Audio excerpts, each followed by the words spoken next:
agirait envers la maman de son fils? Est-ce qu'il le laisserait périr dans la terre? Non. Pour nous, non. Elle est élevée au ciel avec son corps et son âme. Papeete, au rythme de l'Assomption, deux processions réunies près de 2000 participants autour de la Vierge Marie. Elle mêlait ferveur religieuse, jeunesse et messages contre l'AIS. Nous reviendrons sur cette fête catholique avec notre invité de ce soir, Monseigneur Jean-Pierre Cotenceau. Pratique ancestrale, le rahui séduit désormais bien au-delà du Pacifique. Des chercheurs venus de plusieurs continents se sont réunis en Polynésie pour échanger autour de ce modèle. Ils explorent comment l'adapter à la préservation des ressources dans leur propre pays. Ismaël Huukena entretient depuis toujours un lien singulier avec les baleines qui dit pouvoir comprendre, un lien qui attire l'œil de National Geographic venu tourner un documentaire pour raconter son histoire et porter un message clair, celui de préserver les géants des mers. C'est un reportage à découvrir en fin d'édition.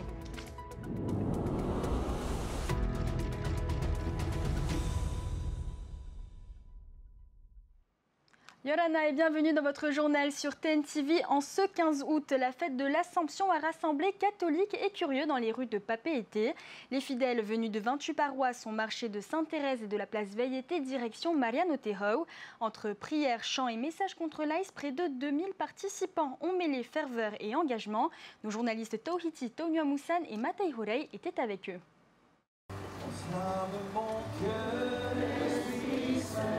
Sacré-Cœur de Haroué, Saint-Benoît, Saint-Michel, la plupart des groupes de jeunes catholiques de Tahiti se sont donné rendez-vous ce matin à Veiete et c'est en prière que le cortège avec la Vierge Marie quitte la place, direction Mariano Tehau.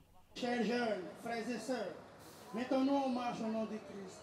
Je t'aurai élevé, que ta volonté soit faite sur la terre comme au ciel. Prier le Seigneur, chanter et se rencontrer avec les jeunes.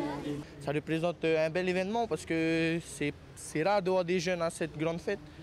L'habitude, on accueille les mamies et tout. Vêtus du t-shirt bleu ciel pour marquer l'année jubilaire de l'église, les paroisses ont longé l'avenue Prince-Inouye et parmi les bannières, des messages forts de lutte contre l'AIS. Ça fait super peur. Alors, nous, on dit oui à la vie et non AIS, non à ce poison-là. On s'est dit qu'avec les jeunes déjà qui sont dans les paroisses, essayer de leur donner cette dynamique de vouloir contaminer les autres jeunes qui sont dans ces fléaux-là. Et puis l'Église est là aussi pour les accompagner. Le message fort en fait au niveau des églises, c'est de passer ce message qu'il ne faut jamais y toucher et le message passe très très bien. Après 1 heure de marche, les groupes de jeunes sont rejoints à la mission par les plus âgés, partis plus tôt de l'église Sainte-Thérèse. Ils sont accueillis par des chants de louanges pour célébrer l'Assomption. Nous avons également envoyé des messages à toutes les paroisses invitant tout le monde à venir, que ce soit des catholiques ou des non-catholiques. Parce que c'est une fête pour honorer la Vierge Marie qui est notre mère et la mère de Jésus en plus. Plus de 2000 personnes se sont retrouvées ici à Mariano Tehau pour cette fête de l'Assomption et ce jubilé de l'Église catholique, des fidèles qui assisteront à un office, mais aussi à des confessions et des activités qui seront prévues tout au long de la journée. Et en ce jour spécial, nous recevons Monseigneur Jean-Pierre Cotenceau. Bonsoir. Bonsoir Mika, bonsoir à tous. Avez-vous le sentiment que les nouvelles générations comprennent le sens de cette fête aujourd'hui ? Je ne sais pas s'ils comprennent le sens, parce que c'est un cheminement de méditation qui permet de comprendre ce que nous célébrons le 15 août. Mais je pense que dès qu'il s'agit d'espérance, quand il s'agit de vie éternelle, quand il s'agit de voir un objectif dans sa vie, je crois que les jeunes accrochent, parce que la difficulté pour eux, c'est de savoir vers où ils vont et quel est le terme de leur parcours sur la terre. Et en ce 15 août, Marie nous donne justement une piste en nous montrant le chemin, puisqu'elle a été élevée au ciel. Ça veut dire que la vie continue après la mort. Ça veut dire qu'il y a quelque chose de l'autre côté. Ça veut dire aussi que la relation qui unit Marie à son Fils et qui unit Marie aux hommes est tellement forte qu'elle nous montre le chemin sur ce qui va nous arriver à nous, puisque nous sommes appelés aussi à rejoindre le Christ après notre mort. Ça continue de l'autre côté. Et selon vous, comment attirer les jeunes dans la religion aujourd'hui ? Comment attirer les jeunes dans la religion aujourd'hui ? Je crois que l'important, c'est de leur montrer quels sont les enjeux. Qu'est-ce qu'il y a derrière ? Un appel à bien comprendre quel est le sens de l'existence. Quel est le plan que Dieu a sur l'humanité? Quel est le plan que Dieu a sur les jeunes? Qu'est-ce qu'il demande pour eux? Pourquoi il les a mis sur la terre? Je pense que c'est une question importante. Comment arriver à accomplir le plan que Dieu a prévu afin que nous puissions trouver un chemin qui nous permet de nous réaliser, qui permet aux jeunes de se réaliser, de grandir et de s'épanouir. Et comme on l'a vu dans ces rassemblements, c'est aussi l'occasion de faire de la prévention. Il a été question de la haïs ce matin. Comment l'Église peut-elle permettre de lutter contre cette drogue ?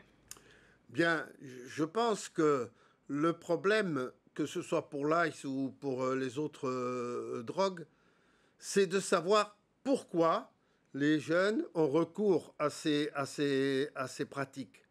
Et souvent, s'il y a un recours à ces pratiques, c'est parce qu'il y a un vide, il y a quelque chose qui manque dans leur vie et qu'ils ne trouvent pas forcément là où ils devraient le trouver. Et donc, ils vont chercher dans ces drogues, ils vont chercher quelque chose qui va remplir une sorte de vide qui a à l'intérieur d'eux-mêmes, un vide de sens, un vide de savoir mais pourquoi, qu'est-ce qu'on fait là, pourquoi on va à l'école, pourquoi on va travailler. Et est-ce que l'Église peut combler ce vide justement ? Justement, c'est là que prend tout son sens l'annonce de Jésus-Christ. Qu'est-ce que le Christ nous propose comme chemin de vie, comme chemin de bonheur? Et souvent, le chemin que propose le Christ n'est pas tellement celui de la société.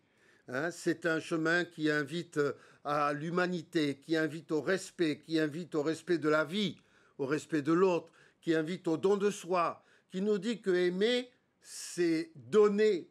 Aimer, c'est pas prendre. Souvent, pour nous, aimer, quand on aime quelque chose, qu'est-ce qu'on fait? On prend, on met la main dessus. Jésus nous dit non, aimer, c'est pas prendre, c'est donner. Et dire aux jeunes, voilà, qu'est-ce que vous êtes prêts à donner pour que votre vie soit plus belle? Et justement, on va partir sur le voyage des prêtres. Tous les 25 ans, l'Église catholique organise un jubilé pour raviver la foi des fidèles. Et donc, un voyage d'hommes de l'Église est prévu le mois prochain à Rome. Que vont-ils faire là-bas pendant ce séjour? Bien, d'abord, nous allons vivre une expérience ensemble. Et mon projet, quand j'ai proposé d'aller à Rome avec il y aura 14 prêtres, un diacre et puis un prêtre qui viendra des Marquises, c'est de vivre ensemble une expérience forte, où on la vit ensemble. Ensuite, c'est d'aller à Rome et de rejoindre pour faire une expérience d'universalité de l'Église. Ne pas rester enfermé entre l'océan qui nous entoure, savoir vivre notre foi en communion avec ceux qui viennent du monde entier. Ça, c'est une expérience importante pour nous permettre de ne pas nous enfermer dans notre île de Tahiti. Et ensuite, de vivre cette démarche jubilaire qui nous invite à nous remettre en vérité devant le Seigneur, d'accueillir son pardon, de célébrer sa louange et de passer cette porte sainte qui est au Vatican et qui est le signe de notre désir de passer. C'est le thème du passage qui nous invite à avancer sans cesse sur le chemin de l'Évangile et dans notre pratique. On va partir maintenant du côté du sujet de la fin de vie. Le 8 août dernier, le CESEC a rendu un avis défavorable à la loi votée à l'Assemblée nationale sur l'aide à mourir. La religion a pesé sur ce choix. Pourquoi l'Église est-elle contre cette aide à mourir? Alors, il faut rectifier le terme. L'Église n'est pas contre l'aide à mourir. Le problème, ce n'est pas d'aider à mourir, c'est comment on va aider à mourir. Et l'Église s'oppose à la solution qui consisterait à dire que quand on est dans une difficulté, on va précipiter la mort et on va permettre aux gens de se donner eux-mêmes la mort. Ce qui est contraire à tout l'esprit de fraternité qui doit nous unir avec les gens qui souffrent. Et je voudrais prendre le témoignage de l'aide au suicide. Je pense qu'il y a là une grande contradiction. L'État interdit le suicide. Et deuxièmement, on a des tas de gens, même ici sur Tahiti, qui militent pour accompagner les gens qui souffrent des gens qui souffrent et qui veulent mettre fin à leur vie. Au lieu de leur dire, vous voulez mourir, ben très bien, allez-y. Non, ici, dans ce cas-là, on va tout faire pour les faire se raccrocher à la vie. Dans le cas qui nous intéresse, que vous venez de citer, c'est un peu comment on va aider les gens dans leur souffrance, comment on va les aider à travers les soins palliatifs. Et d'ailleurs, le CESEC a bien prononcé son avis en faveur des lois pour les soins palliatifs, en demandant qu'ils soient davantage mis en œuvre sur Papeete et dans les îles. C'est là qu'on peut aider. Et c'est le fait de pouvoir accompagner, d'être présent auprès de ceux qui souffrent et leur dire on est avec toi, et essayer de faire en sorte qu'au-delà de la souffrance, ils se sentent accompagnés. Et que même s'ils deviennent grabataires, même s'ils se trouvent un jour obligés, quelqu'un a cité le cas de porter des couches, par exemple, pour incontinence, etc., ce n'est pas ça qui dévalue leur valeur. Ce n'est pas ça qui dévalue leur dignité. La dignité de la personne est inviolable. Et proposer à quelqu'un de le faire mourir, c'est profaner la dignité de cette personne. Merci beaucoup, Monseigneur Contenso, d'avoir accepté notre invitation. Merci. Côté faits divers, ce matin, un voilier suédois a fait naufrage au large de Mopelia. Un couple de sexagénaires a alerté le JRCC après avoir constaté une voie d'eau. Les deux navigateurs ont abandonné leur embarcation pour un radeau de survie. Ils ont été récupérés sains et saufs par le navire de commerce l'Intrépide, dérouté pour leur porter secours. De la Suède au Mexique en passant par les États-Unis, le concept polynésien du rahui attire l'attention bien au-delà du Pacifique. Une délégation scientifique internationale est venue l'étudier sur le terrain avec un objectif, s'inspirer de cette gestion communautaire pour préserver les ressources. Plus d'informations avec Heimanu Manutei sur les images de Samuel Ravatua-Smith. Ces scientifiques veulent mieux comprendre le concept de rahui. Cette pratique ancienne suscite un vif intérêt à l'international. Il faut donc échanger des données sur la conservation durable des ressources, à l'exemple du poisson. Aujourd'hui, on commence ici en Polynésie, les communautés à se réapproprier ces méthodes de gestion qui sont effectivement importantes pour la génération actuelle, parce qu'avant de parler de génération future, il faut commencer dès à présent de préserver. Effectivement, c'est important de la préserver pour que cette pêche soit durable. Au-delà de la protection, il s'agit de travailler sur la réciprocité entre homme et nature, une relation indissociable avec des effets au plan social, écologique et économique. C'est la règle, en réalité, dans tout le Pacifique, dans beaucoup de régions du monde, y compris en Indonésie, y compris en Afrique, contrairement aux AMP, qui est plutôt une vision occidentale, où on sépare les humains de la nature, enfin, occidentale ou scientifique, disons, classique.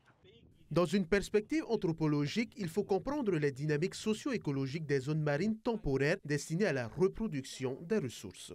L'idée, c'est d'équilibrer des soucis de conservation, de préservation de la ressource, mais aussi de maintenir des modes de vie liés à la pêche et d'avoir des pêches durables qui sont importantes non seulement d'un point de vue économique, mais d'un point de vue social et d'un point de vue culturel pour l'identité polynésienne. C'est vraiment quelque chose qui est important de faire chez nous, c'est-à-dire aller regarder chez les autres comment ils font, s'inspirer et même travailler avec eux pour essayer de voir quelles leçons on peut en tirer pour nos propres eaux, pour nos propres conservations. Une rencontre qui marque le lancement des cercles d'échange avec de nouvelles pratiques et une gestion communautaire innovante. Le rahui s'exporte au bénéfice de tous pour pérenniser les ressources des générations futures. National Geographic plonge au cœur de l'univers d'Ismaël Huukena et de sa connexion unique avec les animaux marins. En amont du tournage, la famille Natua a tenu une cérémonie culturelle à Punaouia afin d'apporter son soutien et sa bénédiction. Hutuari Kolombani et Huanui Atuahiva y ont assisté. Elles surgissent des profondeurs et viennent à sa rencontre. À Tahiti, Ismaël Huukena vit depuis toujours au plus près des baleines. Pour lui, ce ne sont pas de simples animaux, mais des êtres avec lesquels il dialogue. Un lien ancien tissé dans le silence de l'océan qui intrigue désormais bien au-delà de son île. La cérémonie d'aujourd'hui, c'est de venir demander à cette famille-là, la famille Natua, qu'avant, par rapport à leurs ancêtres, tout ça, ils avaient ce don-là de communiquer avec les animaux marins, mais le plus avec la baleine. Et c'est pour ça que je suis venu les voir et demander est-ce que je peux aller sur l'île. Cette relation particulière a suscité l'intérêt d'une équipe de National Geographic. Objectif, tourner un documentaire sur cet homme et son lien unique avec les géants des mers. Mais ici, rien ne se fait sans l'aval de la population. Une cérémonie a eu lieu ce matin à Punaauia pour officialiser cet accord. J'ai eu l'occasion de venir à Tahiti plusieurs fois car je me sens connectée à l'océan. J'ai rencontré Ismaël il y a quelques années où il m'a appris à nager sur de longues distances et lorsque nous avons compris notre intérêt commun pour l'environnement marin, nous nous sommes mis d'accord pour documenter tout ça afin de véhiculer son message et celui de la mer. En fait, ce projet-là est venu il y a 2 ans parce qu'ils sont venus me voir et puis j'ai amené à côté d'une baleine. Et ils ont vu qu'on avait la communication facile et c'est pour ça qu'ils ont pris carrément l'image et après ils se sont dit on va venir ici et on va faire un documentaire. Voilà, c'est pour ça. Pour Ismaël, ce reportage est bien plus qu'une simple apparition à l'écran. C'est une occasion en or de sensibiliser le public à la protection des baleines en Polynésie. À travers ce documentaire, il espère transmettre un message clair. Ces mammifères méritent respect et préservation. On dit qu'on protège, mais quand on voit les choses, c'est carrément autre chose aussi. Beaucoup franchissent la frontière de 200, de 300 mètres. Si on aime, on doit respecter, parce que c'est leur monde. C'est comme notre maison. On ne veut pas qu'on vienne dans notre maison facilement. Il faut faire la demande. Le tournage du documentaire débutera le 1er septembre à Makemo et s'étendra sur 3 mois à travers les îles de la Polynésie. Les équipes suivront Ismaël dans son quotidien à la rencontre des baleines et des communautés locales. C'est la fin de ce journal, merci de l'avoir suivi. Dans un instant, retrouvez Initiative Fénois le MAG, suivi du 2e épisode de Nescafé Star. Puis à 19h55, retrouvez votre émission Débrief consacrée ce soir au cyberharcèlement et à la violence sur les réseaux sociaux. Je vous souhaite une très belle soirée sur TNTV et vous retrouve demain dès 18h30. Retrouvez ce journal en replay sur notre site internet et notre application mobile TNTV.